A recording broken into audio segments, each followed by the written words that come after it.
subset that you're interested in. You'll probably have to do some pre-treatment of that data in phase 2, where you clean it, you transform it, etc. This phase 3 of data mining is kind of where a lot of the fun happens. This is where the machine learning happens, or model selection. Eventually, then you'll, in phase 4, do your evaluation and interpretation of whatever models that you've come up with, which will hopefully yield knowledge on which you can base a decision. Okay, so at each step of the way, a data scientist is going to be hopefully involved in the decision making, and it's often not just a data scientist. It's going to be these days, it's often going to be an interdisciplinary team of scientists that kind of get involved at each step to make sure things are working the way they should. So some very important considerations here. Again, big data aren't an end in themselves, and context is going to matter quite a bit for how you frame the necessary work that takes big data and produces value, right? One big thing I mentioned is that for many reasons, most big data can't be processed on a desktop. And this is an important component and makes things often require more resources than you're typically used to for like a normal statistical analysis. The other important consideration is that, well, it might be the case that big data are often utilized to solve causal questions. They are often not capable of providing comprehensive causal insights. They can maybe provide limited causal insights, or if you plan really hard ahead of time to set up your data set in a way that will yield causal insights, you can, but that's certainly not the norm anyway, as of yet. The fourth important consideration here is that identifying sources of variation and bias are going to be very key. Traditional methods used for big data, by traditional methods, I mean kind of the bread and butter of statistics that we've used for the last 100 years. When you use really, really big data, these are going to tend to fall very much victim to bias relative to variance. So for instance, I guess this is going back a ways. In 1936, there was this Landon Roosevelt election. It's election season, so I had an election example here. There was actually a big data set that the Lancet produced of 10 million people were surveyed, of which about 2.4 million people responded. And their survey, this is a huge survey or huge poll by today's standards even. In this poll, Landon won the election by a landslide. However, this was very, very wrong. It was a very precise estimate of an incorrect quantity, right? Because the true quantity that they were trying to estimate was the vote share, but they'd actually used a telephone registry, which at that time, around 1 in 4 families had telephones. So it was definitely not a representative sample of the United States population. And so they had a very, very precise estimate of something that wasn't at all of interest, right? And so that's a very emblematic problem of when precision that you get from like a really big data set isn't actually all that helpful. Another example is Google flu trends. This was, I think, in the late maybe 2008-ish. Google attempted to kind of build a really nice predictive model for flu incidence. And to do that, they used search terms, because if someone's searching for like fever symptoms or flu symptoms, chances are good that like they might have the flu. And so if you aggregate those quantities over regions and times, you might be able to do a really good job at forecasting the flu, was the thought. So they kind of threw a lot of search history at this problem. And it ended up being that while it worked really, really well on the training data, it didn't work all that well on the future data. And this is because any machine learning algorithm that you use in this way that isn't self-learning or reinforcing its learning process is going to be kind of biased towards the past, especially in situations where you don't have causal insights.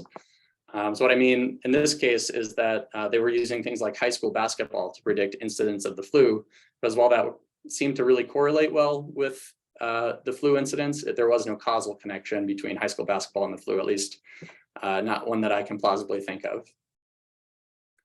Okay, so what about that fifth V? Let's talk a little bit more about how we do that, because in industry settings where a lot of big data kind of definitions have kind of formed, the value is most often measured in dollars and cents.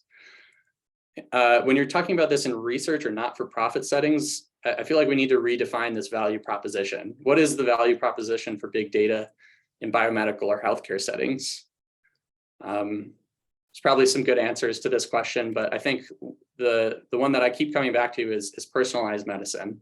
And I'll define that more specifically a little bit later, but basically the idea is making healthcare decisions for a person based on a lot of factors about that person that we can measure using a variety of big data settings. Okay, so one important consideration when it comes to your data set that's big, and this applies across all of the different contexts in different ways. So your data set, if it's really big, it might be really tall, which for a statistician is going to refer to an extremely large number of samples, N. So here we have samples represented by rows here and features or variables represented by columns. If data collection is super cheap relative to the value proposition, it's common to see massive tall data sets. So this might be true in advertising, insurance, EHR settings, et cetera. For randomized controlled clinical trials, which make up really the gold standard causal study, we generally don't see massive data sets. The reason for which is the value or the data collection is very expensive relative to the value proposition. And there's also ethical concerns about wanting to, randomize a ton of people if you are pretty confident that a treatment works. On the other hand, a high dimensional data set is going to refer to a wide data set with an extremely large number of features. So if measuring many features of a single independent observation is cheap, we're going to see high dimensional data. As an example, omics data are typically quite high dimensional, and they rarely have a sample size that's much greater than their really high dimensional P. So you might ask the question of, okay, what if you have both a high N and a high dimensional component to your data set, or more complex for some reason data set? This is actually true in a lot of settings like wearables, Google Trends, and images. And those are going to require more complicated methods and probably a more interdisciplinary team, including maybe an informatician, data scientist, et cetera.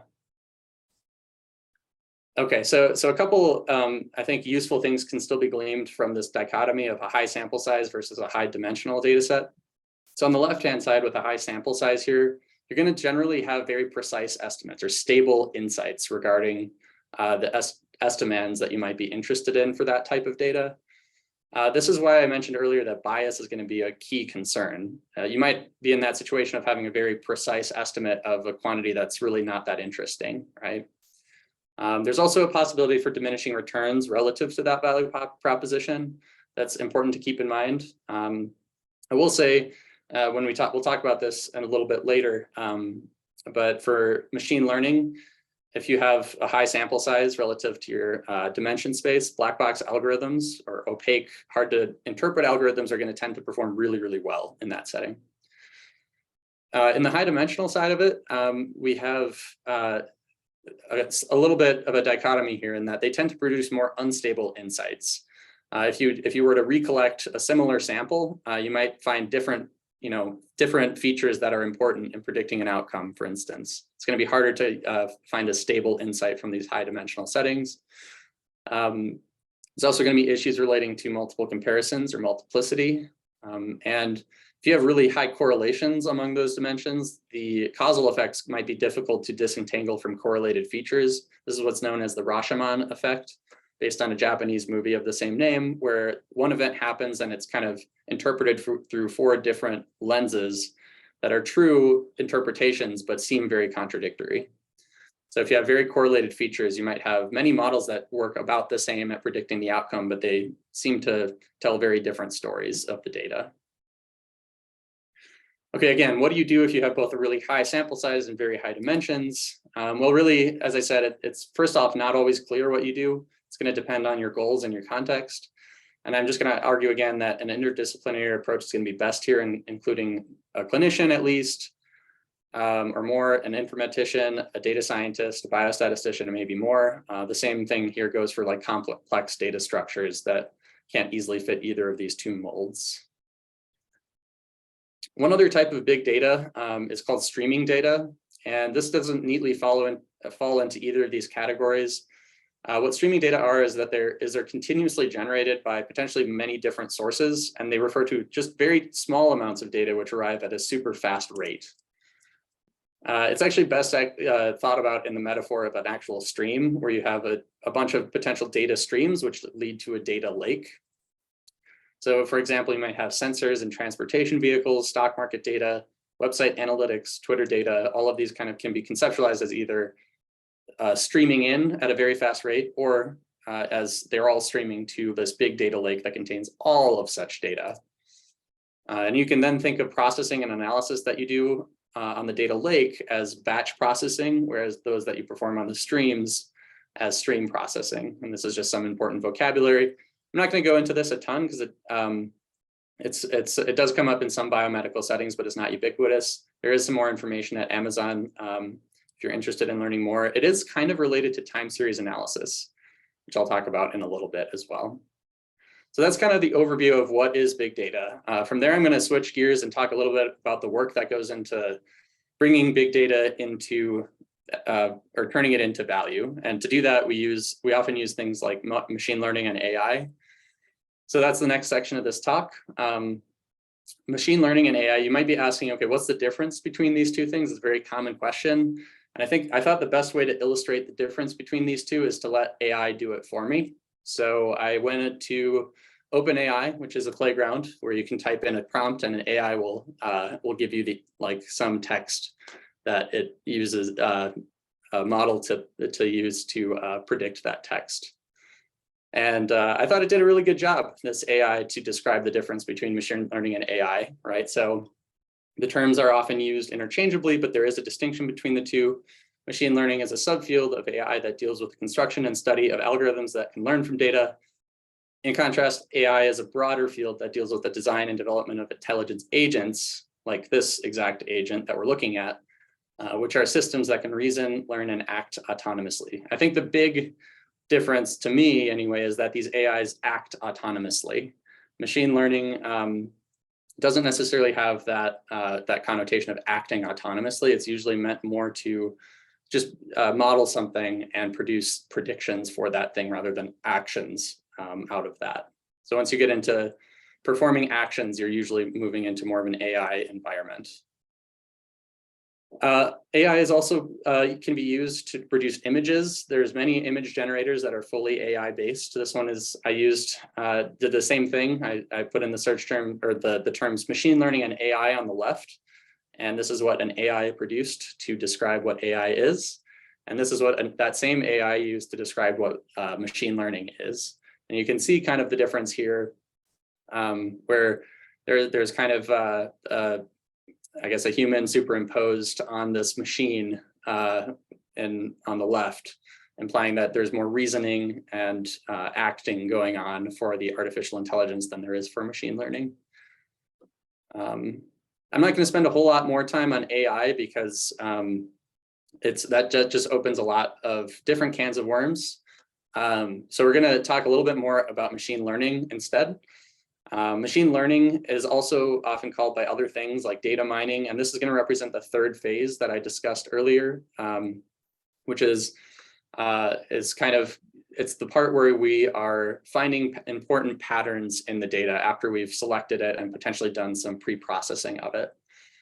It's an important phase in the knowledge discovery process. There's a couple different kinds of machine learning. So the first one is supervised learning, which is using all the information that you have at your disposal to predict an outcome. Then there's unsupervised learning, which just doesn't have an outcome. You might use that information to instead identify subgroups of similar looking data points. Recommendation systems fall somewhere in between, I would say, supervised learning and unsupervised learning. And then there's also anomaly detection, which doesn't neatly fall into either of those two bins. But generally speaking, supervised learning and unsupervised are the most prevalent, in my opinion anyway, versions of machine learning that you'll see. So we'll talk first a little bit about what supervised learning is more formally. So given a data set with the training data set with some covariates denoted as X and some outcomes denoted as Y, you'll want to use your model, some model, to predict Y given X. Then you'll take a new data point, X values that wasn't in your data set, and you'll predict Y for that new observation. Many public challenges exist or have been completed for this purpose. In the past, Kaggle still does a ton of them, a ton of data type competitions where they actually create competitions among different teams that will try to build the best model. Netflix is famous for doing this as well. So simple supervised machine methods or techniques can be performed that are transparent and interpretable. This includes a lot of the traditional statistical methods that we have used in science for the last 100 years. So regression. If you have really high dimensional data set, you can use the lasso to get an interpretable supervised machine learning algorithm. You can also use decision trees. These are what I would classify as simple supervised learning. And then there's also fancier machine learning tools such as random forests, ensembles, super learners, k nearest neighbors, support vector machines, deep neural networks. So these are fancier. They're also technically a little bit more opaque in terms of how they work. It's a little harder to interpret globally what that model is doing. But I will say predictions from these models might be explainable. There's a lot of tools for explaining predictions that come from these, but they're not necessarily interpretable. And it's an odd distinction, and I'm happy to go into that more if people are interested. But on the other hand, we have unsupervised learning, which again doesn't have an outcome of interest. One popular use for unsupervised machine learning is dimension reduction. If you have a huge number of variables on P, you want to take that down to a low number of variables, you can use an unsupervised machine learning method to kind of do dimension reduction without the consideration of the prediction of an outcome. You can also use these methods to cluster data points together. So you can take some data points on, say, like two variables, a y and an x, and you can say, okay, what's the best way to break these up into a set of clusters? And your unsupervised machine learning method might decide to do so based on the rules here. And it'll figure out that there's 3 clusters in your data set. And some other examples include eliminating high variance inflation factor variables or highly collinear variables from your data set as a form of dimension reduction, or weight loss trajectory clustering is a more applied example where you have a bunch of trajectories in weight loss in a clinical trial, and you can kind of see, okay, well, what was the general patterns in weight loss? And you can cluster those patterns into, say, four different groups here.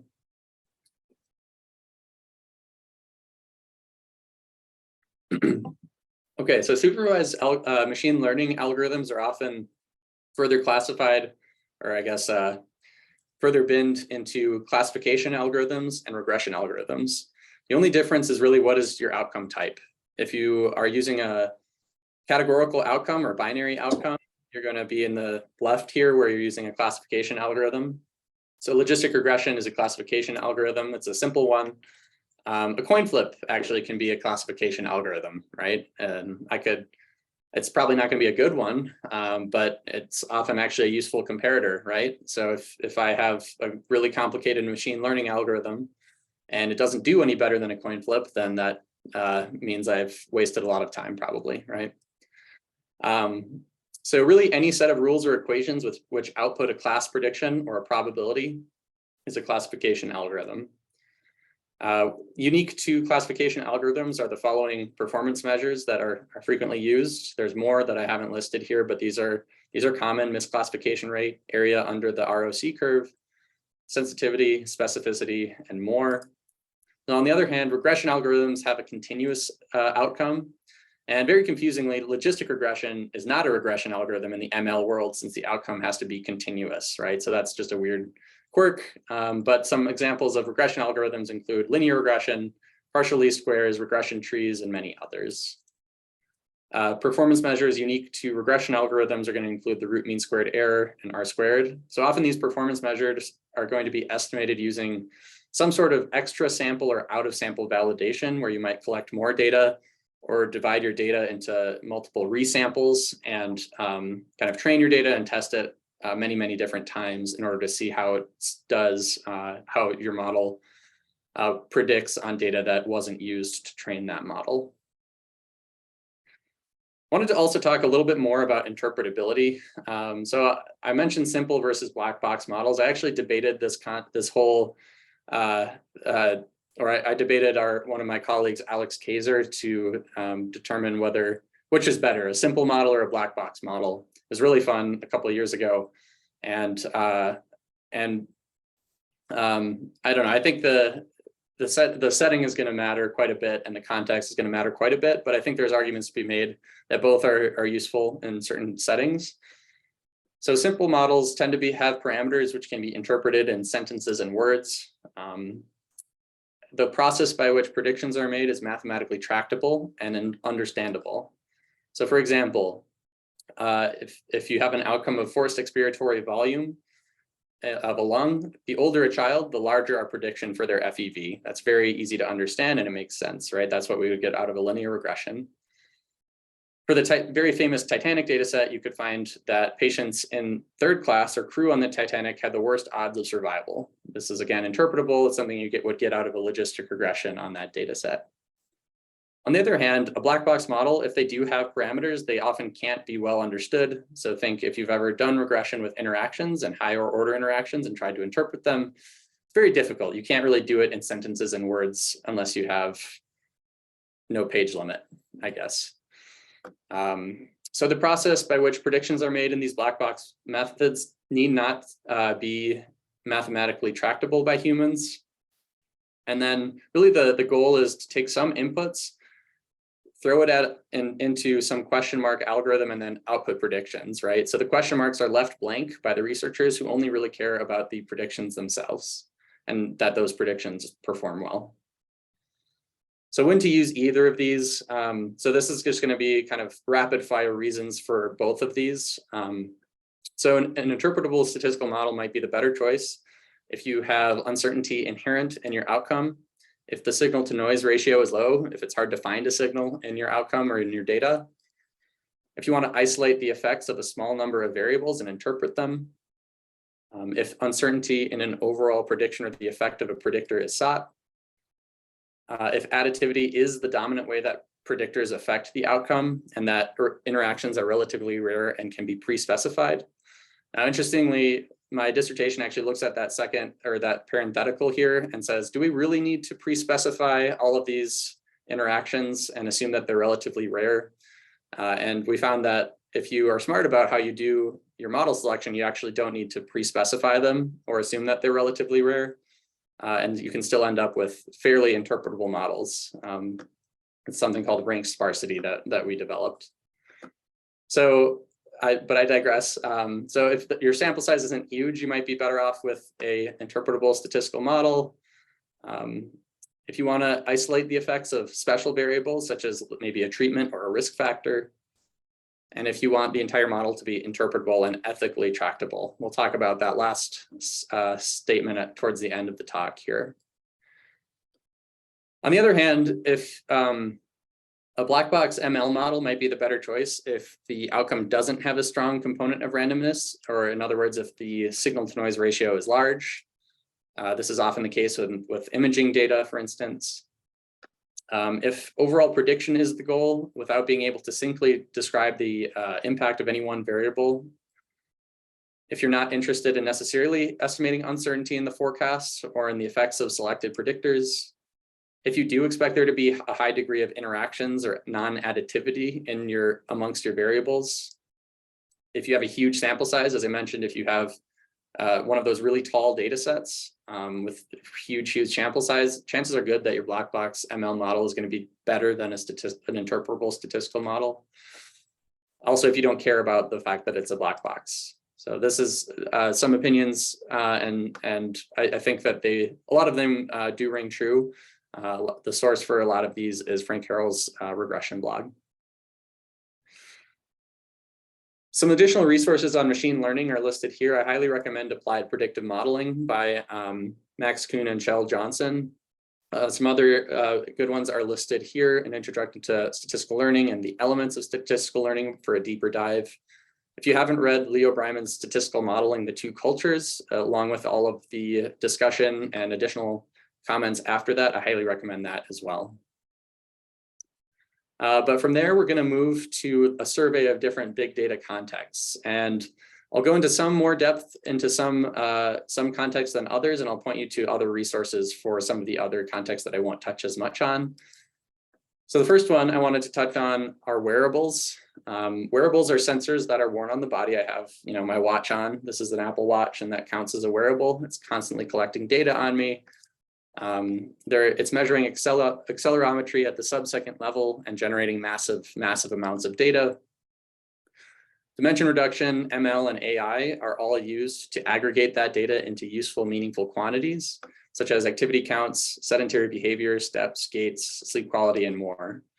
So some important scientific questions that can be answered with this include questions regarding physical activity and health. One example might be 6-minute walk distance. This is a popular measure in the field I work in, pulmonary sciences. How far can a person walk in 6 minutes? My question is this more informative if you're taking this measurement in a clinic setting or from a wearable? Because you could technically look at my data from my wearable watch and see how fast do I typically walk in 6 minutes. And that's using a ton more data to get at that same quantity. I'd be curious to know, I don't know if anyone's looked at this, but that's something that you could answer with this wearables big data. You could also look into the epidemiology of aging. I'll show you an example of that in a second. Things like circadian rhythms. We can track that and see how they differ based on different things. Sleep duration and quality can easily be measured and tracked using these wearable devices in research. I want to shout out Seth Creasy, Julia Robel, and Andrew LaRue, who will be doing a big data seminar for wearables specifically this spring. So definitely tune back in for that if you're interested in that topic. Another big data context is mHealth. So this is actually very similar to wearables context, but it's slightly more general because it encompasses the use of all mobile telecommunication and multimedia technologies in healthcare delivery. So such technologies often allow for granular, such as household level surveillance related to disease transmission, outbreak detection, and identifying household or genetic risk factors. With mHealth data, we often have the following variables available: location, movement, time, health readings, like maybe that you'd get from wearables, but also things like user recorded images, sound and symptoms, or pictures even. Distance or proximity to other devices can also be used. So some scientific questions of interest examples here. You could look at healthcare worker and patient movement in a healthcare setting so maybe determining how disease vectors move about in a healthcare setting using mobile mHealth technology. You've probably actually seen these COVID exposure detection alerts that have popped up on your phone. This is when your phone detects that it had been near a phone whose owner had tested positive for COVID. Another one that I thought was pretty cool was diabetic foot surveillance using at-home detection of foot ulcers by Anthony A.L. in 2020. This is where the patients would just take pictures and essentially use their mobile technology to quickly detect foot ulcers. One kind of more close to home example for me was a project that we did using what's called Kinza smart thermometers. So Kinza is a company that developed thermometers and a smartphone app, which they made commercially available across the US, where temperatures could be taken and then stored on your device and uploaded to the cloud anonymously for research purposes. Users will also have profiles with basic health information and can report other symptoms such as cough, sore throat, etc. So we wanted to see if these measures helped nowcast, which means just forecast, but for right now, predict for right now what the flu incidence is in the US compared to what is commonly referred to as the gold standard, which is the CDC's ILI, or influenza-like illness measure. This is an important thing to track for reasons of like supply chain, making sure that medicines and vaccines are kind of in stock when they need to be.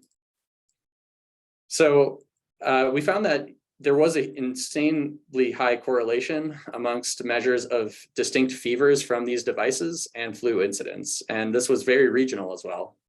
So our best correlation was actually in New York, where we had that the number of distinct fevers had a correlation of 0.94 with influenza incidence.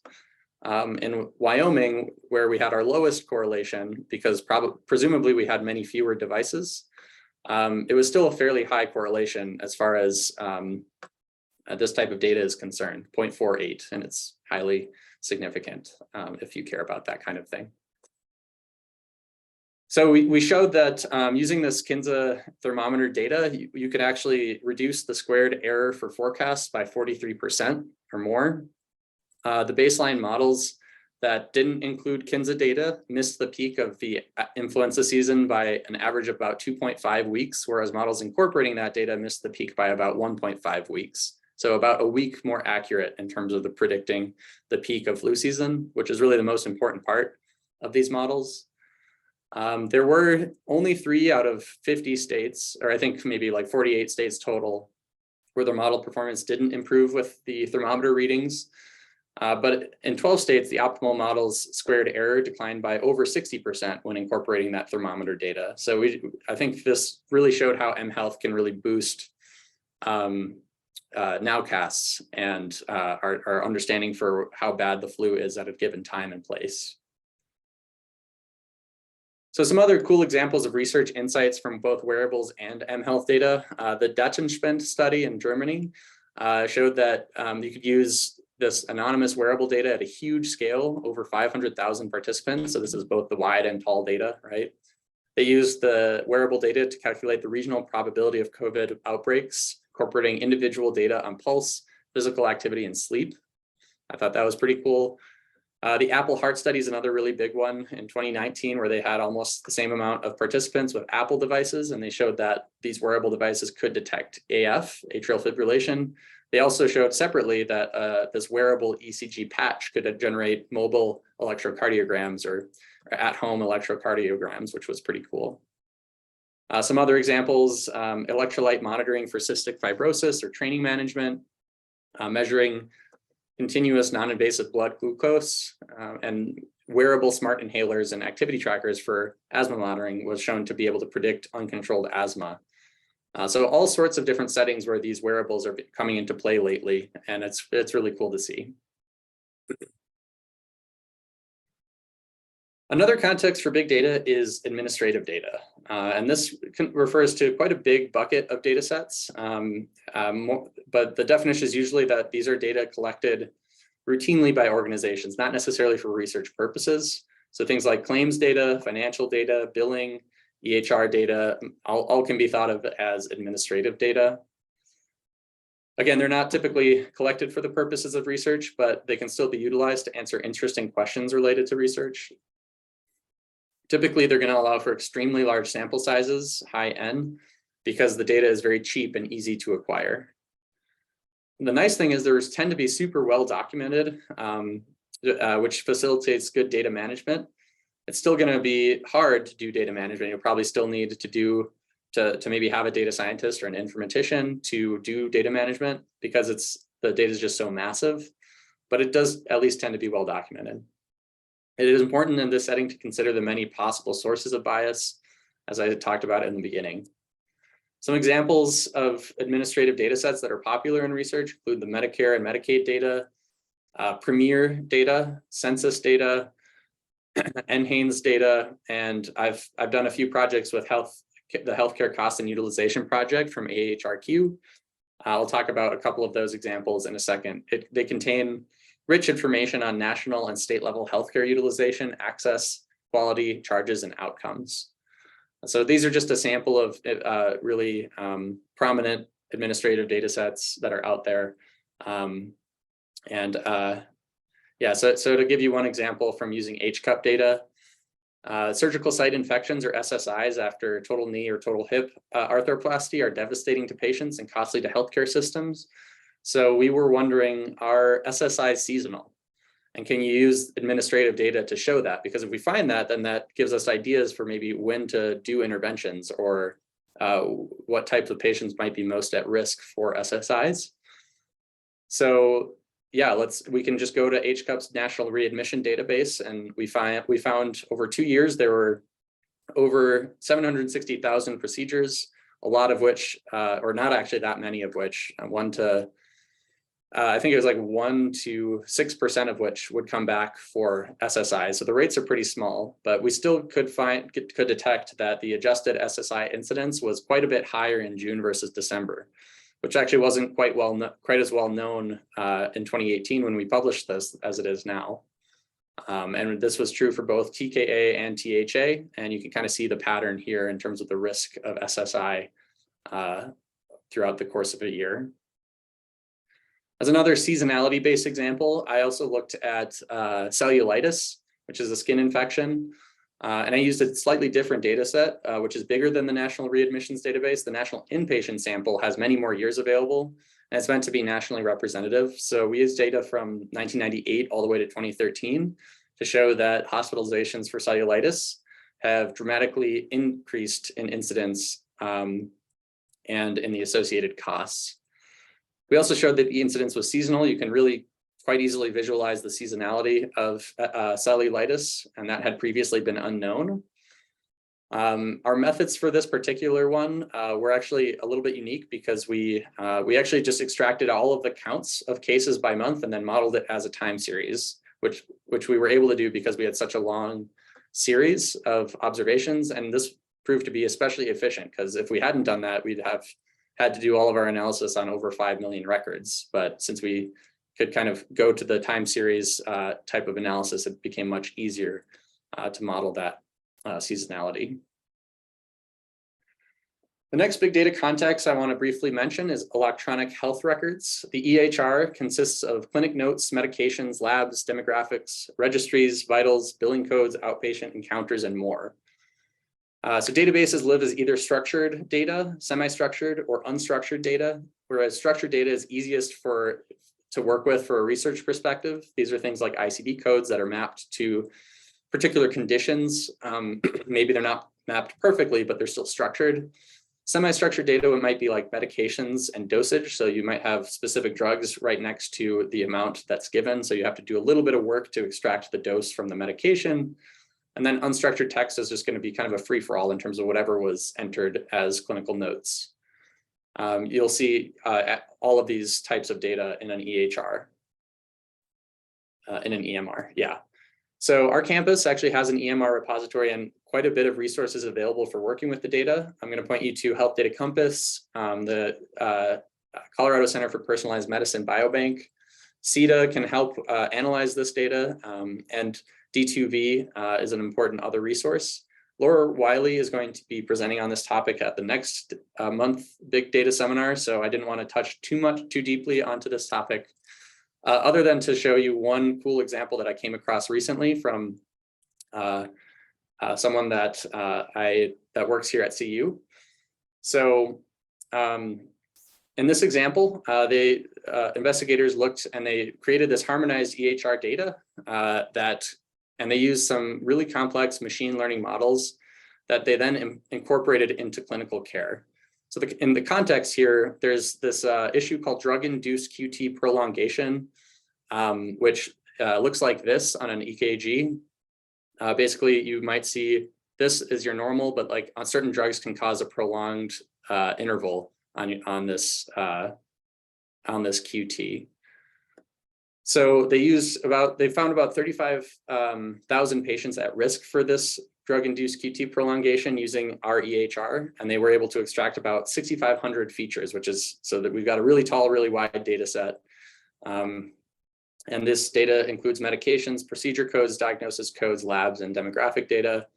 As you imagine, there was quite a bit of computational need for this type of data. They used about 96 CPUs and 620 gigabytes of RAM to do this.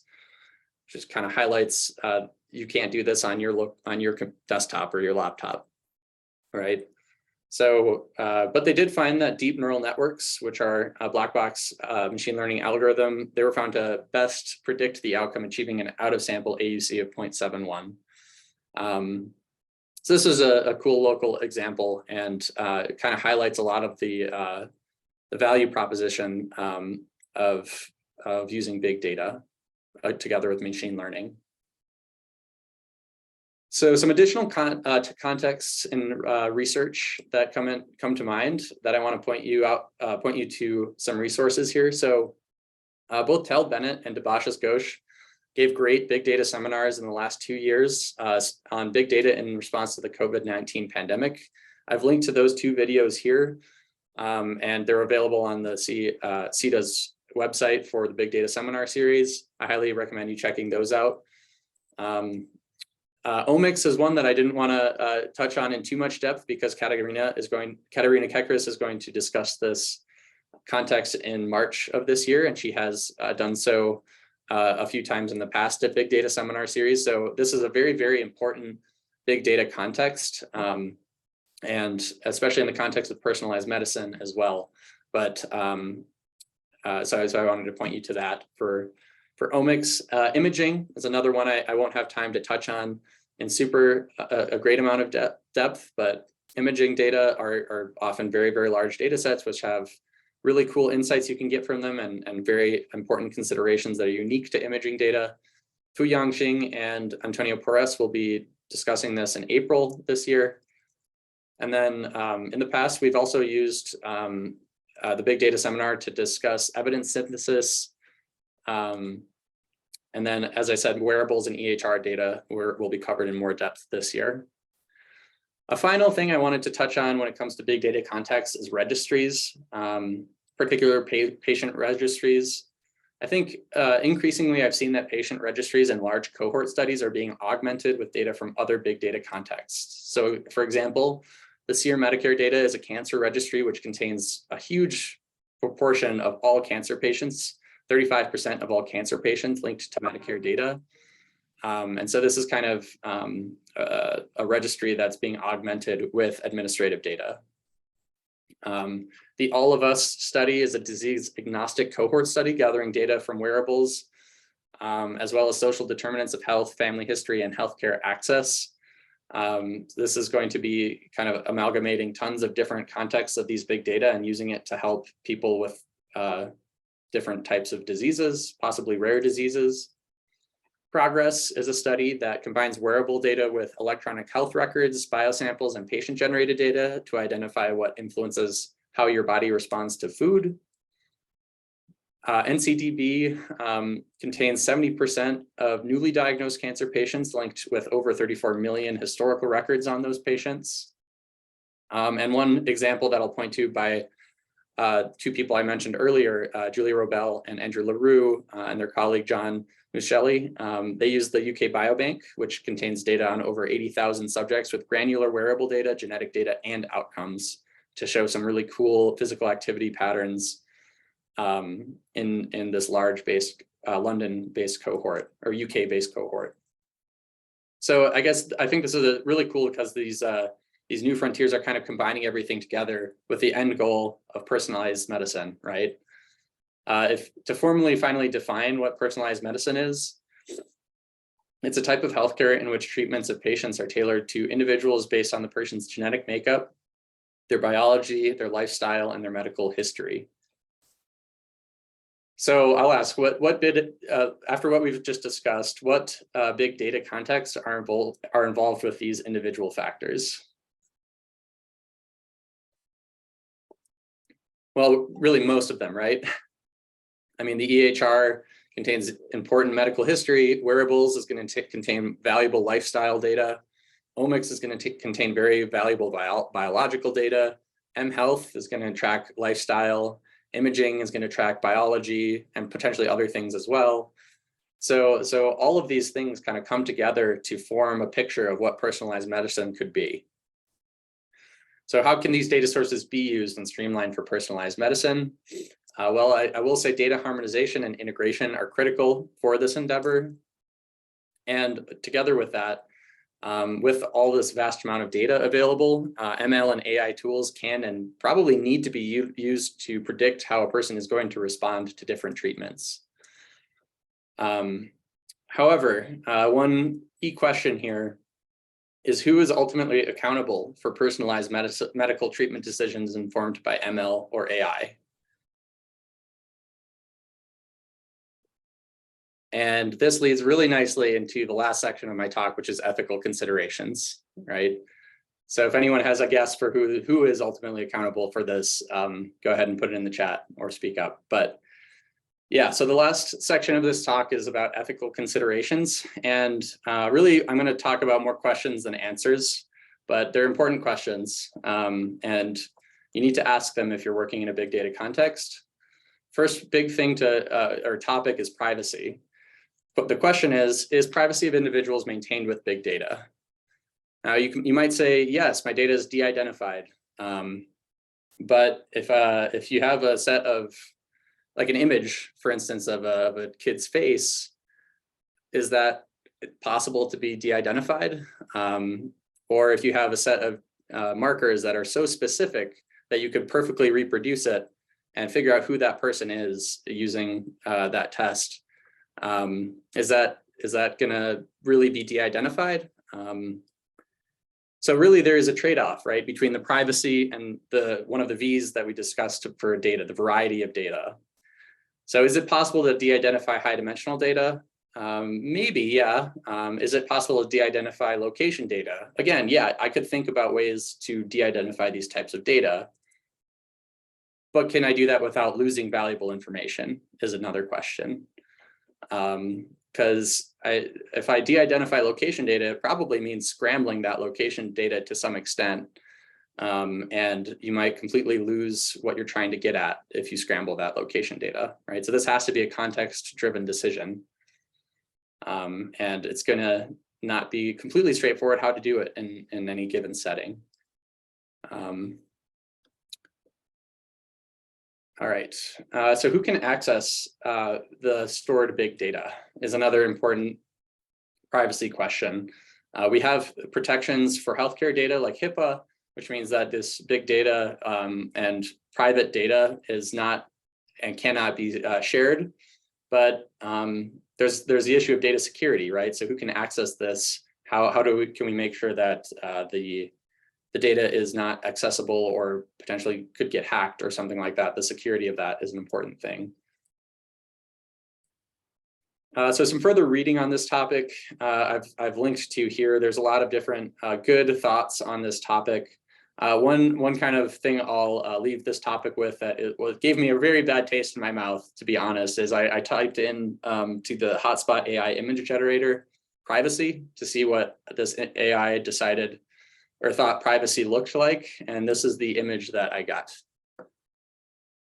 And yeah, so I guess AI might not understand what privacy is what I get from that image.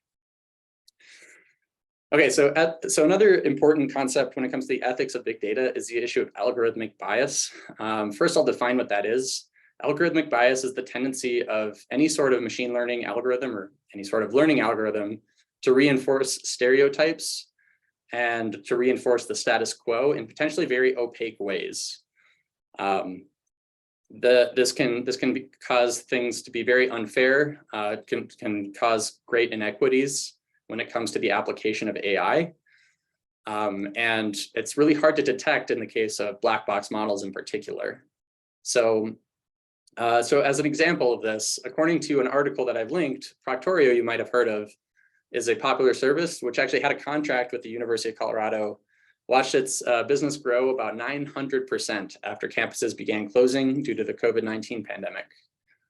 These programs used and maybe still use supervised ML in a variety of ways to proctor exams by various means, including using facial recognition to match the person taking the exam on Zoom to the ID of the student enrolled in the class.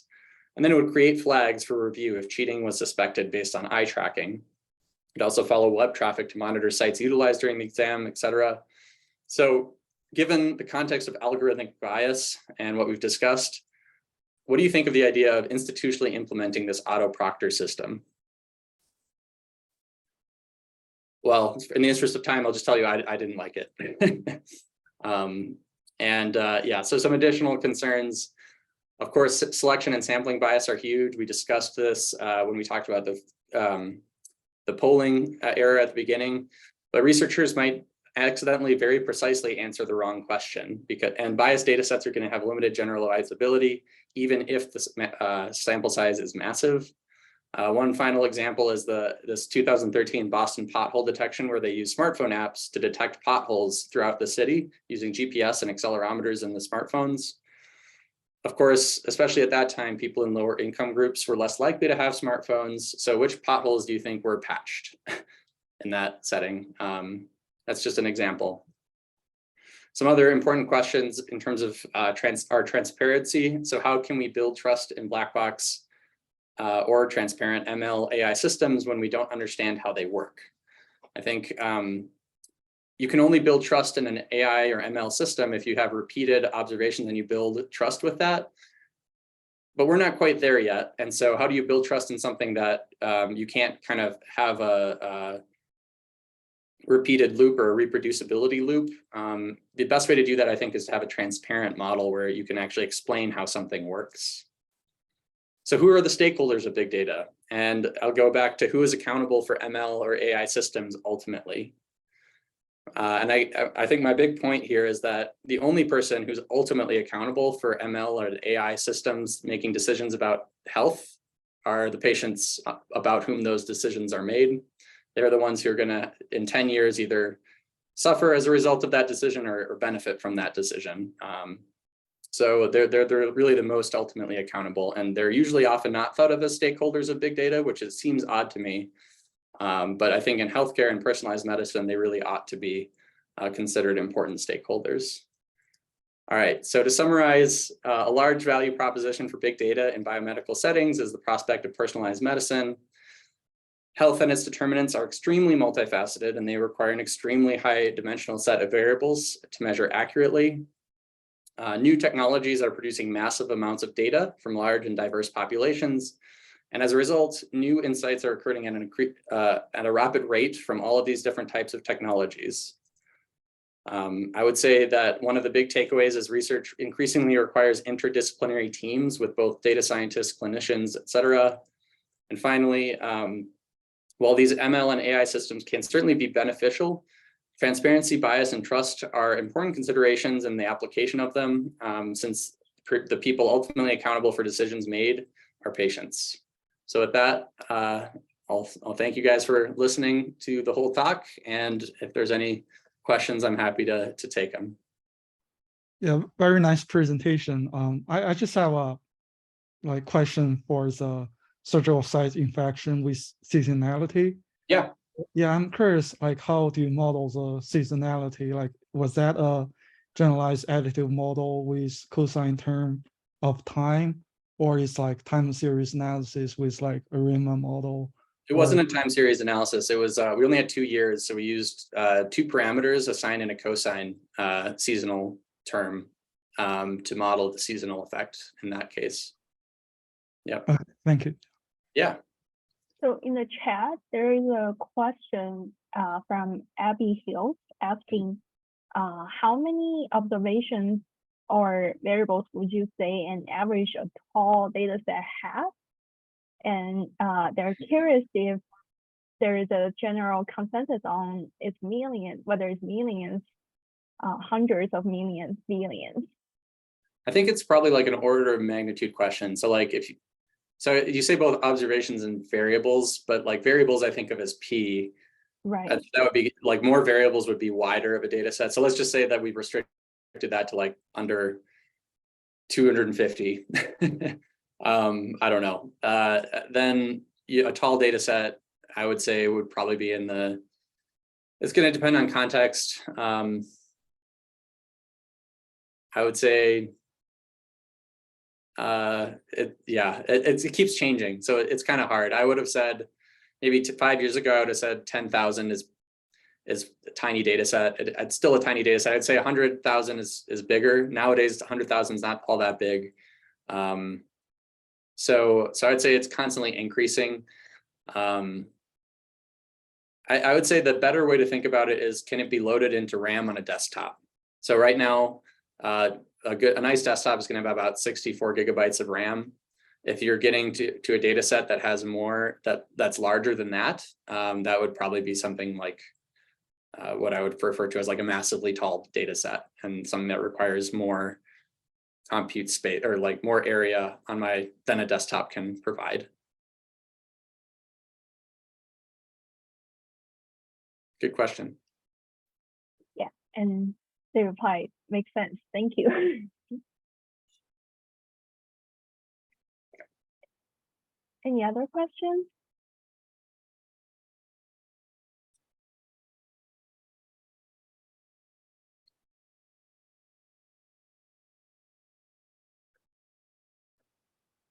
This is a really interesting talk, and you gave such a clear outline of different aspects of big data and a very good forecast about our upcoming big data seminar series. Thank you. It helps that I was the Big Data Seminar series coordinator for the last few years. So, yeah, thanks for organizing, Mumley, and thank you everyone for joining.